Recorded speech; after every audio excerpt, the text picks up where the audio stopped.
Abnormal Anatomy and Physiology assignment presented by Group 128. We will be exploring asthma. This is a summary of who will be completing each section. Unfortunately, just before the completion of this assignment, one of our team members was no longer enrolled in the unit. She was going to complete Part D. Hello, my name is Annabelle and I will be completing Section A. Firstly, who is affected by asthma? 235 to 330 million people worldwide are thought to be affected by asthma, and approximately 250,000 to 345,000 people die each year due to it. The rate of asthmatic people in a population differs between countries, but the prevalence can be between 1 and 18% of a population of people.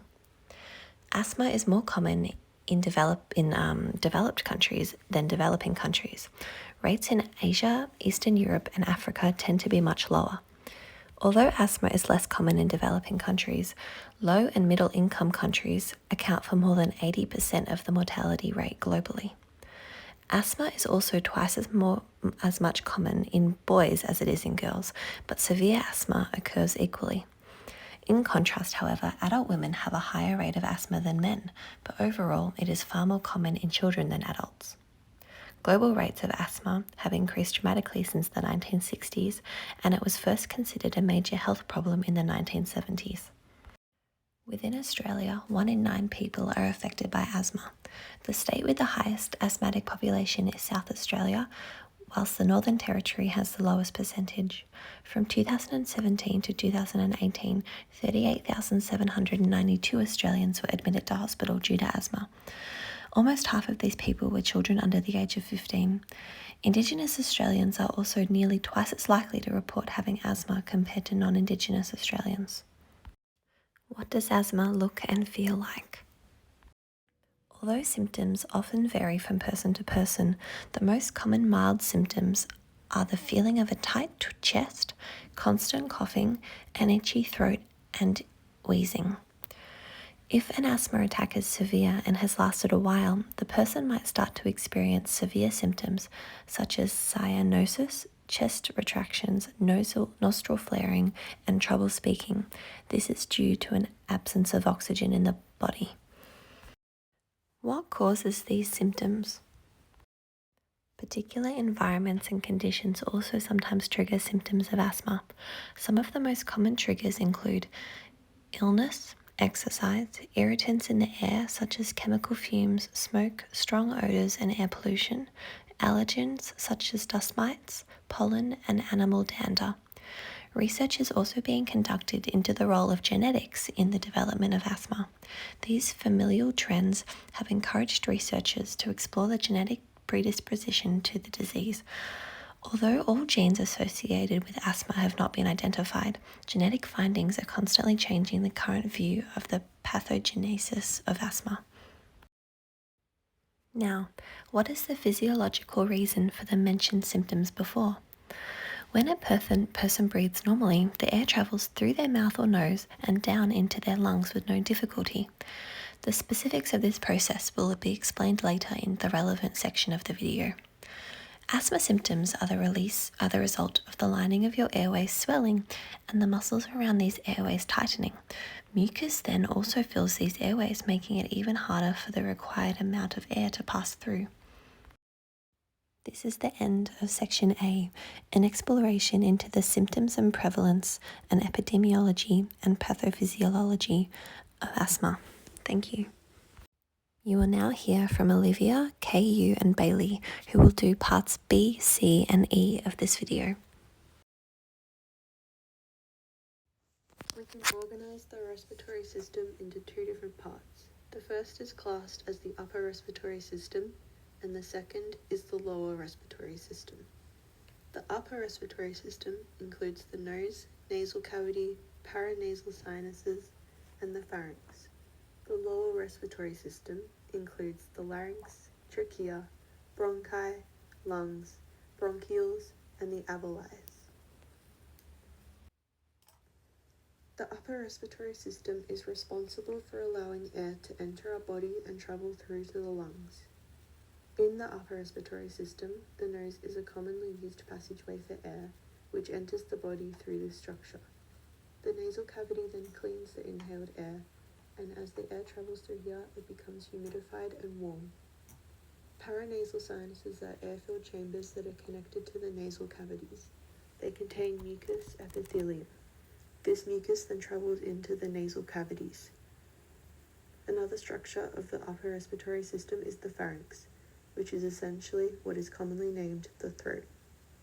This structure is also a part of the digestive system. As we now enter the lower respiratory system, we will see the larynx, which helps with the production of sound. We will also see the trachea, which is the passage the air travels through. After passing through the trachea, the air then travels through to the bronchi. The bronchi are large airways that connect the air from the trachea to the left and right lungs. These two structures, the trachea and the bronchi, are what is directly affected with asthma. Mucus can accumulate in these airways and may cause them to constrict and narrow. Studies have shown there may be a relation to the autonomic nervous system, as if there is an imbalance in this system, it can cause mucus to be produced at a higher level than normal. The lungs and the alveoli are responsible for gas exchange. The alveoli are tiny little air sacs that take in the oxygen that enters the lungs after inhaling. The diaphragm is a large dome-shaped muscle that contracts when the lungs expand and will relax when the lungs empty. This creates a vacuum-like effect that causes air to be pulled down into the lungs during inhale, and then waste, such as carbon dioxide, to be pushed out during exhale. The bronchioles is also a part of the lower respiratory system that controls the distribution of air in the lungs. The autonomic nervous system is what controls the size of the bronchioles. A person suffering from asthma can have almost no air flowing in the terminal bronchioles. The main function of the respiratory system is to transfer air to and from the lungs using respiratory pathways. The respiratory system provides a large surface area for gas exchange. Gas exchange is a very important process that the body utilizes to provide blood cells with oxygen. During gas exchange, oxygen from inhaled air is transferred into the blood. Then, carbon dioxide from the blood is transferred into exhaled air. The respiratory system allows for the movement of large amounts of oxygen molecules. These oxygen molecules can then be transferred into the circulatory system by diffusing across layers of cell membrane. Once it has passed through the layers, it is then taken to its target cell by blood. Another function of the respiratory system includes controlling the production of sounds, such as speaking, and it can also assist with the sense of. Hello everyone, my name is Kai Jiang. Student number is 101987997. Our group topic is asthma disease, and my part is part C. Let me just say a little bit about the disease. That would help you to better understand the disease will make those damages for human body. Firstly, asthma is a long-term inflammatory disease. Most people with asthma have their first attack during their earlier childhood. A trigger could be a common cold, stress, changes in the weather, or things in the environment, such as dust, chemical, smoke, or pet dander.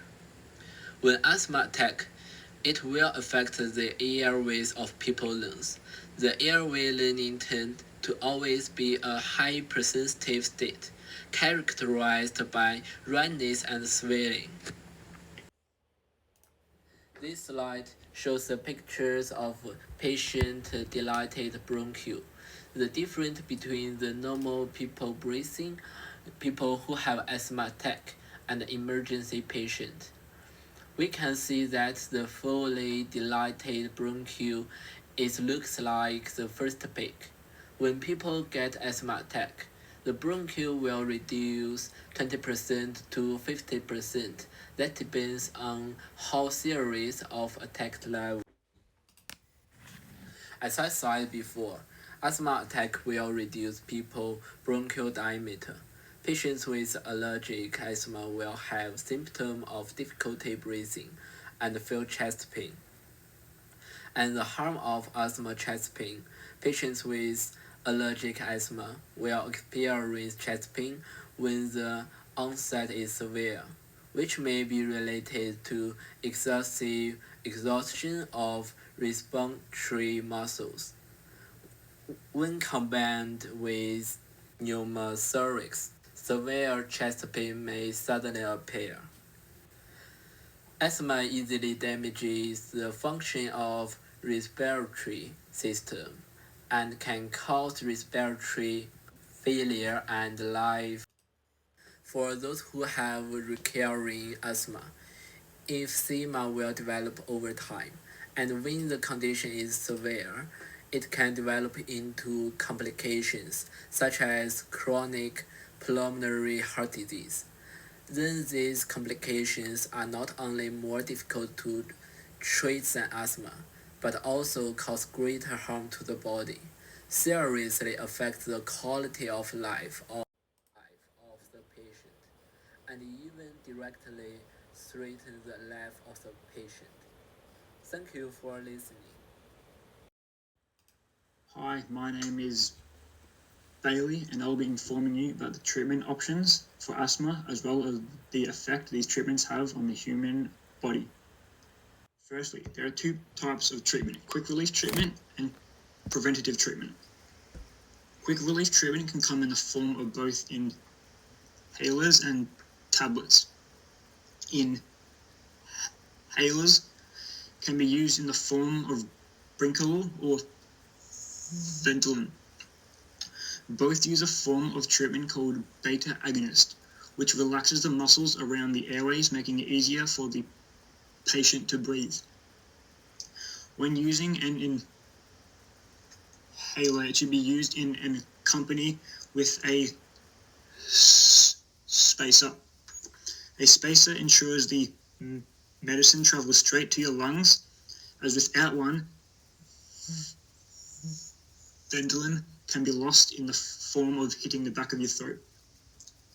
Quick relief treatment can also come in the form of tablets such as Peristonal and Singular, which work in the same sense as the inhalers. A lesser known form of treatment is nebulizer, which can be taken in a liquid form or turned into a vapor and then breathed in. Asthma can also be treated in the form of preventative treatment, which aims to slowly reduce the effects of asthma over a much longer period of time. Preventers such as flixotride, a form of corticosteroid, are to be taken daily to prevent shortness of breath as well as asthma attacks. A rotahaler is a device that can be seen on the left. It releases rotocap, a form of medicine that is able to reach the smaller airways of the human body, which other medicines struggle to do. How these treatments work. Quick relief treatments, which tend to be taken in either pill form or inhaled, work to relax the muscles around the airways, allowing the lungs to receive greater quantities of oxygen. The effects of these quick relief treatments can last for 20 minutes.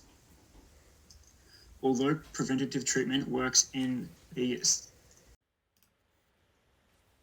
similar way and can be taken in the same way in the means of a pill form or inhaled, they look to reduce swelling in the airways leading to the lungs opposed to relaxing them. This can help prevent an asthma attack, as this form of treatment is proactive and looks to minimize swelling around the airways. So when they do start to close up, there is more legroom